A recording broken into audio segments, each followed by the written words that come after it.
say the word theater, what comes to mind? Anyone? Acting? Stage. Yes.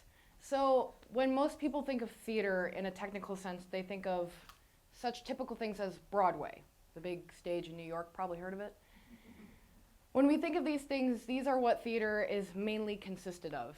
You think of the big money makers, the big Broadway shows like Hamilton, Dear Evan Hansen, such shows like this. But there are a lot of different aspects of theater that a lot of people have never heard of. I have specialized my last 2 years of living in social issues theater. Social issues theater is a type of theater that takes social issues and presents them in a theatrical sense for more audiences to see and hear the conversations that gets people talking. 2 years ago, I auditioned for a social issues play that I didn't really know much about, but I wanted to give it a try, and it was called Lily's Wings.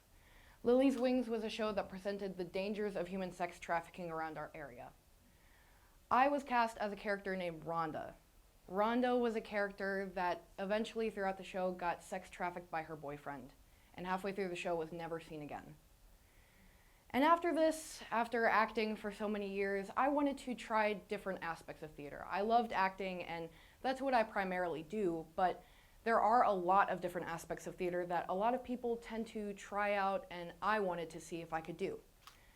That same year, me and my friend wanted to direct a one-act. We wanted to do something impactful, not just the same old comedy skits, and something that made people think.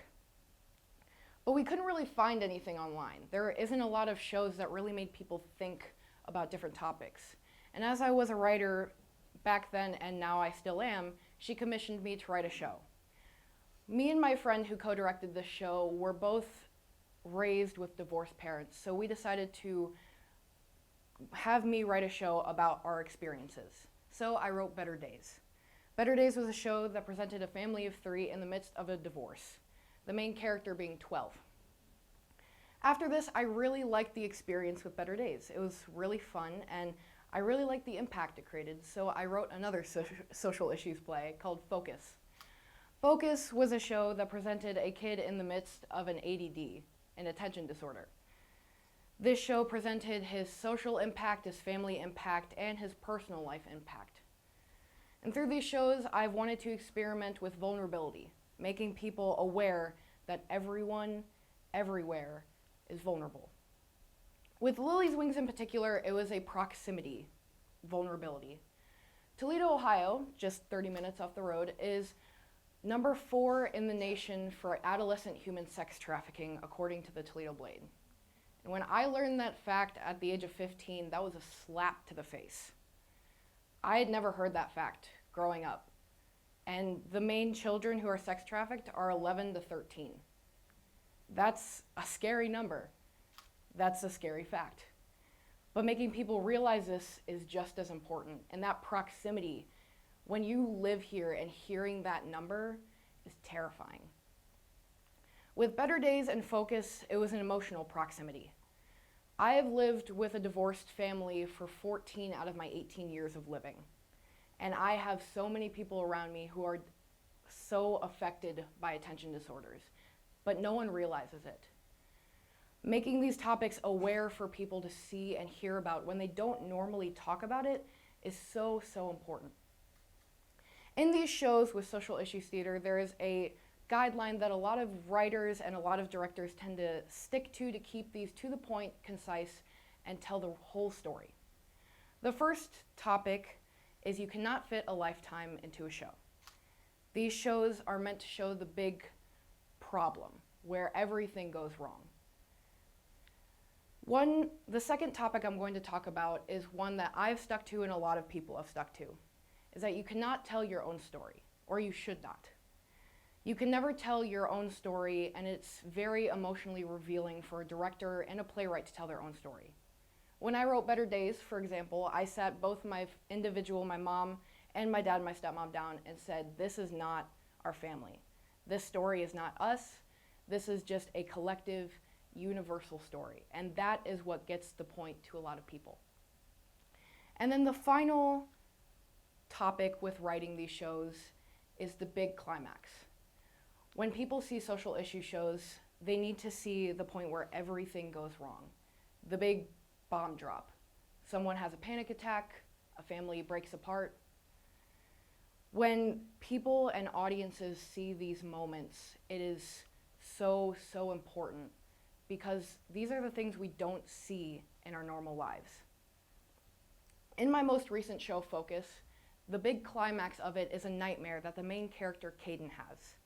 Caden recently started a new medication for his ADD, and the physical representations of his brain, a za and a b, do not like this medication. So they both create a nightmare for Caden to experience. In this short clip I will show you, you will see Caden taking the medication, his nightmare, and his reaction to the nightmare. I'm so tired. I hate the doctors. He's not even a real doctor. He's like a brain doctor. And he didn't like Caden's results. Or us. He just doesn't like the hyper-focusing and spacing out. So, what's the med? I'm not sure. Probably gonna make us go poof.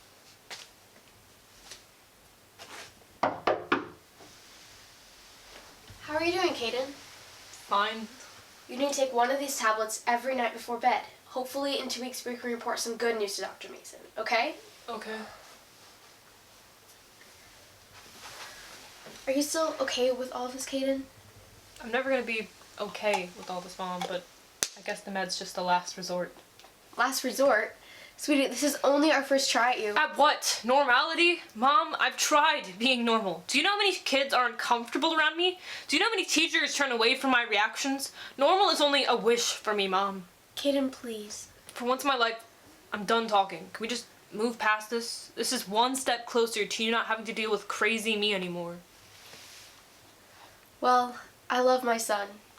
Crazy or not. Good night, Caden. Sleep well.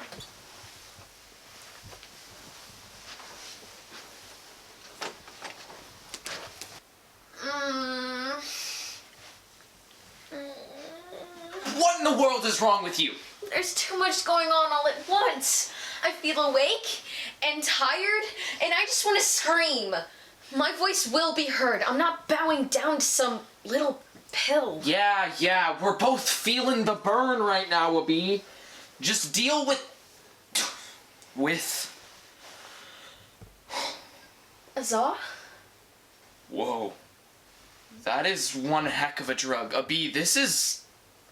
weird. There's no more happy thoughts. Actually, no thoughts whatsoever. Caden doesn't like it. So tell him to do something. You're the rational one. You're having less effects than I am. You tell him you're more aggressive. You two never listen to me anyways. Well, we're gonna start to listen if this keeps going on. I'm not gonna let this medication sedate me for life. We're going to fight back. I'm not losing tonight. Let's go before we're too weak to tell him anything. Where am I? In a nightmare. One we created. The place you hate the most. Seemed fitting. Mrs. Reynolds' room. Shocker. Why are you guys doing this? To show you the truth of what's really wrong. To show you what'll happen to us in the long run. To show you our reaction to this drug. I'm leaving. What did you... We control your thoughts every day, Caden. We're in control of this dream until you get the message. Yeah, my stupid little thoughts about all that's happening in the world and all that I should be doing. Maybe this medication will make you guys shut up for once. You don't get it. Abi. No. He needs to know who we are. I'm taking the rational side today. What are you... Caden, riddle me this. Why does your body react to the sounds that we point out? Why do you always agree with what both of us have to say? Why are we a part of every thought you have? I don't... Where's your brain, Caden? What? We are your thoughts and your movements. We are the good and bad sides of you. Everything that you think and notice goes through us, and that is why you are here. We are you. Azah is your rational brain and I'm your hyper brain. Hence why Azah can't keep up. Shut up. And you made this dream? And we're showing you what'll happen to us in the long run. Start the dream, end this, please. What's happening? We can't take this load anymore, Caden. The med is designed to suppress your brain, and Abi is taking the most damage. And if you're my brain, I made this dream and I didn't mean to. We needed to warn you, but I can't stop it anymore. you're my brain. You can't just give up on me. Azaha? He's so weird. What? Caden is very selfish. I just wish he'd see that. He's careless and lazy.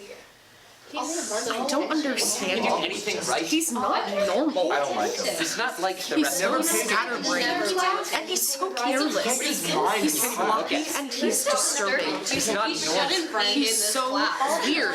Why do you think he don't does this? understand. Why can't you not ignore him? He's so Why can't you like the rest of He's us? disturbing. Why can't you focus? Why can't you focus? Why can't you focus? Why can't you focus? Why can't you focus?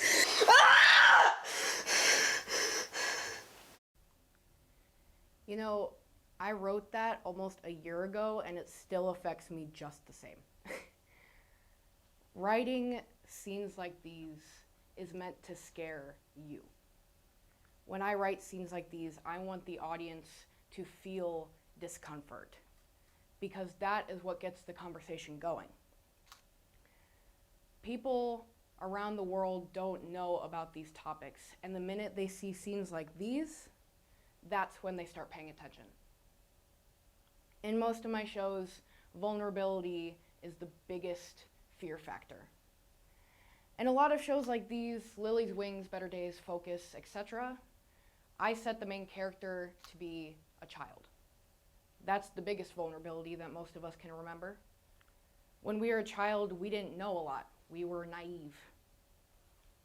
And the minute you see kids going through things like this, divorce, mental illness, sex trafficking, it becomes real.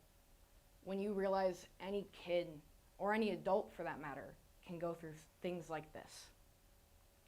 Social issues theater is meant to open the eyes of the audience and anyone who sees us play. I've had people come up to me after all of my shows and tell me thank you. Not only for people who go through things like these, because divorce and attention disorders aren't talked about a lot. And there are plenty of other topics I could write about, but starting with these two, I've had multiple people come up to me and say, I've thought no one understood me, and thank you for understanding. But as well as that, I've also had parents, teachers, students come up to me and tell me the things they didn't realize before. My English teacher this year, after I put up the stage version of Focus, came up to me and said, during this scene, I realized all of the students I ignored over the past couple of years. All of the kids I ignored because I was afraid to admit the problem. And now I don't want to anymore. That is exactly what I was targeting. These shows, social issues in general, is meant to make the audience more aware. The minute we become more aware, the more change can start to happen. How many people do you know who have an attention disorder? How many people do you know who have a broken family? Or do you know anyone who has been sex trafficked? We don't ask these questions anymore because we're afraid to. We want to appear strong. We live in a society where strength makes people stand out and makes us climb the social hierarchy, but we don't live in a perfect world anymore. If things like this are happening, if sex trafficking is number 4 in the nation 30 minutes up the road, when these are happening in our lives, discussion needs to happen. And it is shows like these that get the ball rolling. Thank you.